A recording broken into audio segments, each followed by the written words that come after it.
teary-eyed kasi kami doon. Uy, Kasi, ano ako dyan, honey, ha? Sobra akong takot dyan kasi hindi ko alam kung anong effect niyan sa'yo. Kasi ang eto yung tanda ine-expect, mo, naiiyak tuloy ako. yung binato mo ko ng dumbbell. Yan yung nangyari.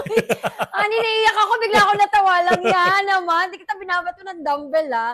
Hindi kasi, guys, kasi may buko siya sa ulo. So, ang iniisip ko, operahan, tatanggalin din. Siyempre, ibabiopsy yan, whether cancerous ba yan or hindi. Tapos, guys, hindi naman namin in-expect na sa pag-inom nito, in just 1 month, mawawala. Uy, crying. Hindi ko alam. Can you stop it? Pwede bang andito si Lo? Hindi lang, guys. Alam mo, pati sa mga parents ko, sobra akong atat na painumin sila kasi they're very old already. Hindi naman. They're 60 plus, pero ang daming iniindang sakit. Nako, nakakainis. Ano ba to? Morning or night, it's really up to you how you want to take it. Yan, naiyak tuloy ako.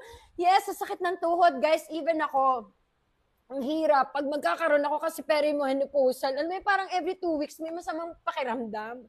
Pero guys, nawala talaga dito. Stop crying? Ano ko ba? Hindi ko alam bakit ako naiyak. No, Dayanara, hindi pwede sa buntis tsaka laktiti. Guys, sorry. Ano ba yan? Nakakainis. Bawal sa buntis, yes. Bawal sa masyadong emotional. Uy, Jose